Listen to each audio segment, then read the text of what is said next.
Timbers 360 is presented by Toyota. Welcome to another edition of Timbers 360. I'm your host, Jake Zivin. The Timbers are in.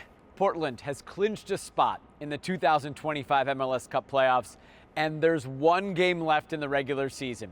Decision day, right here at Providence Park, next Saturday, October 18th, when the Timbers host expansion side San Diego FC. The Timbers will be looking to solidify and possibly improve their seeding heading into the playoffs in the Western Conference. Last week, Portland went north to face their rival, the Seattle Sounders, in the 124th edition of the great American soccer rivalry. Unfortunately for the Timbers, their long unbeaten run away at Lumen Field came to an end. Seattle won the match 1-0. Let's take a look at the highlights. Much confidence in his game. Nuhu. Rosnak. Ferreira. Roundup making a really good run forward. He's found. He plays the ball across. What a goal! What a superb team goal from Seattle Sounders! This league didn't give up. Living in the basement of his parents' home and made it work. Da Costa. What a save! One-handed from Fry.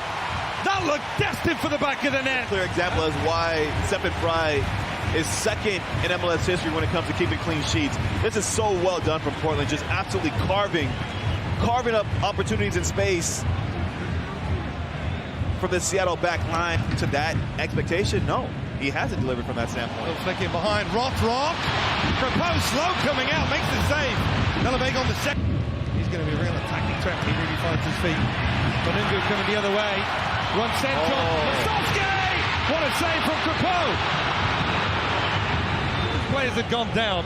But this is good. Here it is. Good play from Seattle playing through the lines. Early ball. I mean, that ball from Bonungu is delicious. It's inviting. It has a good amount of weight on it to lead Masovsky. But look at this challenge from Miller. He gets to that ball first.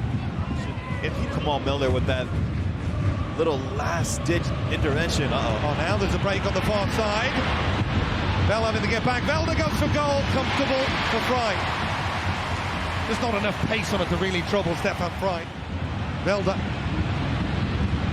Chased by three Sounders defenders. Still gets his cross in. João Paulo. It's going to fall for Mora. That might have been the chance. Right at Stefan Fry. I mean, he draws over three defenders. And initially it looked like João Paulo had done enough to just deny anyone from Portland getting any kind of look on. Coming up, get to know Danny Nunez. We'll check in on the Timbers Academy as their season gets underway, and the pathway, presented by Allstate. Timbers 360 is presented by Toyota.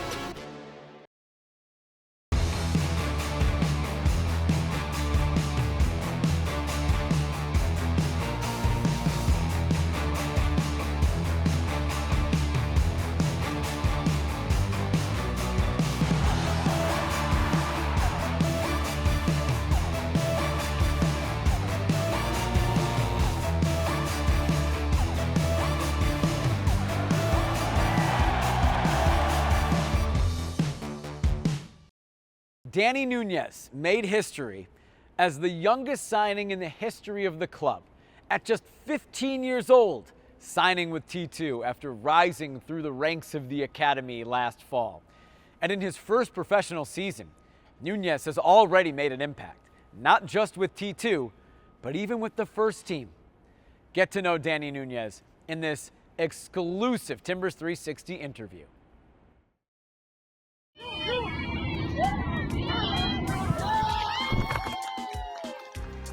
No, yeah, my parents see me doing all this is crazy to them, to be honest, because we never really thought I would get to where I am now. So seeing all of this, they're just proud, I can say. They're always calling me, telling me, oh, we're so proud of you. So I think that's what motivates me to keep going. Danny Nunez became the youngest Timber ever to feature in a first-team game of the Open Cup in Tacoma. So I grew up in Bakersfield, California, small town. I started playing local AYSO there. My dad just put me in just to have me distracted a little bit, you know? And then that was how I sort of got into playing. Yeah, playing for the academy helped me a lot. I think the coaches, they really pushed me and they really helped me, always encouraging me, motivating me, and always showing me different styles, different sort of tactics that I never used to use before I got to the academy. So I felt when I used all of the advice from everyone, it helped me. The transition from academy to second team has been, I wouldn't say it's a big leap, but it's a big leap for sure, since you gotta adjust to the speed of play and then having to make smarter decisions off and on the ball. So I think you have to really use your brain a bit more. I was getting homesick a lot. Still to this day, but you sort of kind of get used to it. But at first, yeah, it was pretty hard, yeah. I think being in the academy house with other boys that are also doing the same thing helps you a lot, so you don't feel like you're the only one. You don't feel left out, so I feel like having them there, and then we also go just train on our own. I feel that can help me as well. Cycled around. That is struck from distance, and it's bagged. Daniel Nunez. It's his first of this season. Yeah, that was a big milestone because I was always reaching for that goal. So when I saw it hit the back of the net, it was a big smile on my face for sure.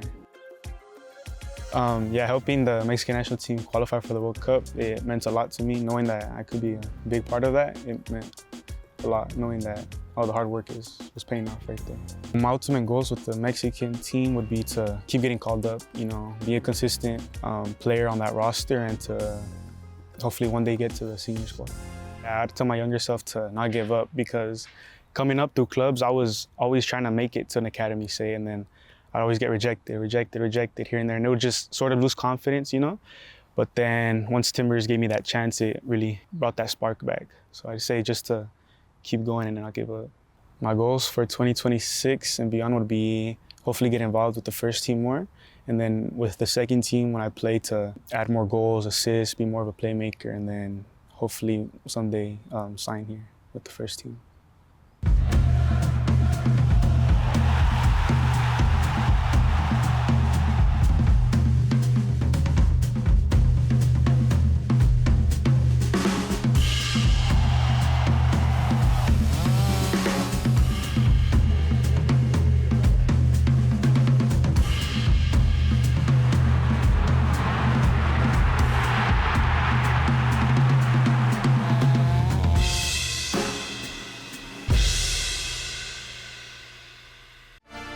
Timbers 360 is presented by Toyota.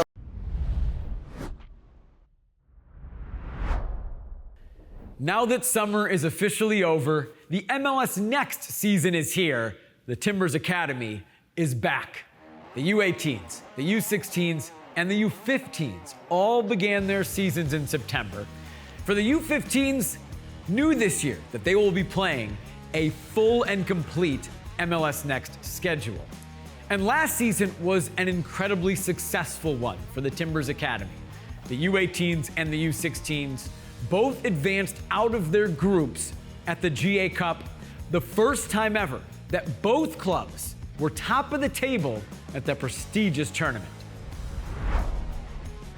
Yeah, the goal every season is for us to compete, but more importantly is improve them as players and trying to transition them up into T2 and hopefully the first team. So the first few months of the season is about them adapting to the level they're playing at, us working with them individually to help them express their qualities, and then seeing how far we can push them. It's not to now, it's to next. That's the big deal. So the alignment between us is super important. So our connection as the head coach, as a staff, how we move in patience with a certain player, accelerate some others. So this, towards the end of the season, that's a bit easier after we see them throughout more games. August Nystrom had the honor of representing the Western Conference in the MLS Next All-Star Game during All-Star Week in Austin, Texas. He was even coached by Timbers legend Diego Valeri on the West team against Taylor Twelman's Eastern Conference team.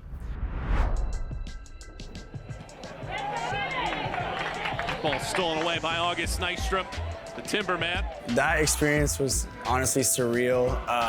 Playing with some of the guys that like you see on, the Instagram and like all the stuff like that. It's absolutely nuts. And then being able to, put your best foot forward and give a ton of effort in a game like that is crazy. Being around guys that I respect in the league and don't really know as friends, but being able to make friendships with them was awesome. And then obviously the game is huge.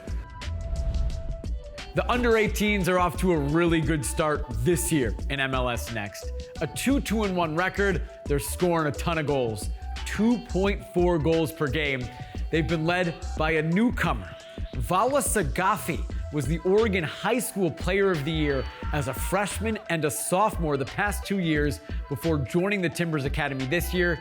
He has 7 goals in his first 5 games for the U18s.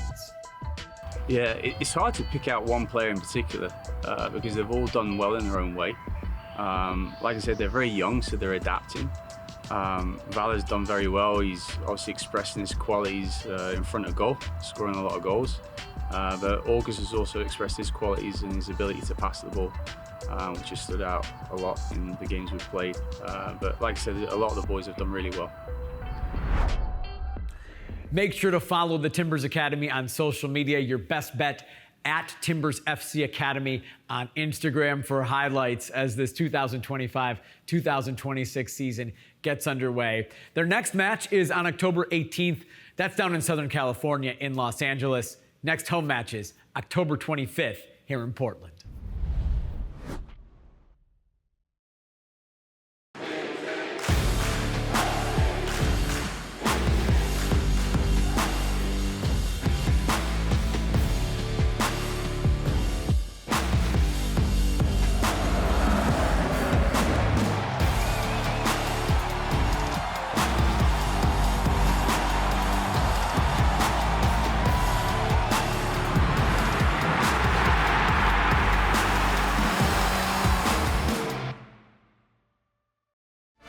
Timbers 360 is presented by Toyota. On the Pathway, presented by Allstate, rookie Ian Smith shares his journey to becoming a professional soccer player. From kicking the ball around with his brothers at just 3 years old in the field across the street from their house to arriving in Soccer City, USA. This is good from Portland. Smith arriving! Massive energy guy. I think he can attack and defend. Just a smart player, making smart decisions. I think I'm just a box-to-box player. I can get up the field, I can defend back. I like to jump. When the ball is sliding, I love to go. I think just be an aggressive player, go for it. When I was 3, that's when I first started playing soccer. It was awesome. I lived right across the street from the field, so me and my brothers would always be across the field, playing soccer, playing football, just playing a bunch of different sports. For my club Real, that's when I first started at 3. We'd have mini goals. It was 3v3. My mom would coach me, running at these goals with these little red, penny basically jerseys that could flip from white to red. I played at Real my entire club career. I started getting recruited to DU when I was basically a sophomore, then committed my early junior year to play for Denver. Busy day with Ian Smith. The left foot looking for Schomer. What a Again, shot and a goal. Just that simple. I'd say I kind of knew my redshirt freshman year. That year after I redshirted, when I started playing, I kind of knew, okay, I can do this. Once I got drafted, I was kind of at home for a week and a half and then flew straight out here. For me, it was just trying to get a feel of what I need to do, what would be my job on the team.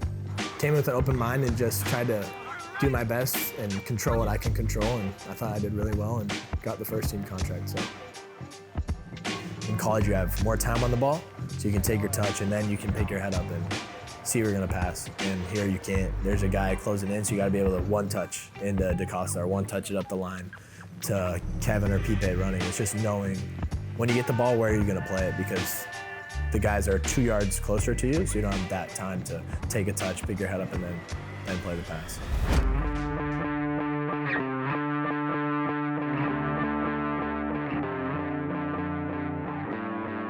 now Ashala into Moreno, back to DaCosta, Kelsey. I saw their outside back like shifting in, and it was going over his head, and so I was kind of just like, I just needed to settle myself. This is good from Portland. Pop towards DaCosta over his head. Smith arriving! An incredible strike. What a way to score your first professional goal. As you can see in the video, I kind of take like a hop step before I hit it, just because I wanted the ball to come down a bit more, and boom, it just came off my foot perfect. It's kind of just blackout. After I hit the shot, I saw it hit the net, and I had no clue what happened after that. Throughout the week, I've been talking to Dave Vandenberg about just what I should be doing when I get in those moments and chances, and he said hi, and to the other side of the goal, so that's what I did.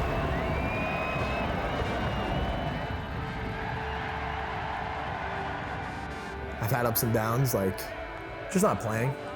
I'm not used to that, so it's a good gut check to be okay, I gotta grind, I gotta get back to the process of just controlling what I can control, because I know that Phil and Dave and Reggie, they all have my back. They're there for me to support me, and so I just try and give them 100% every day. Just put my head down and grind.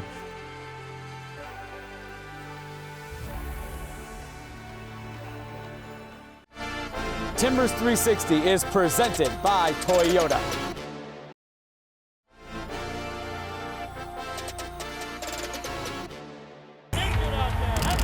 We are forever green gold. The Rose City, the Portland Timbers. This is Soccer City, USA. Thanks for watching Timbers 360, presented by Toyota.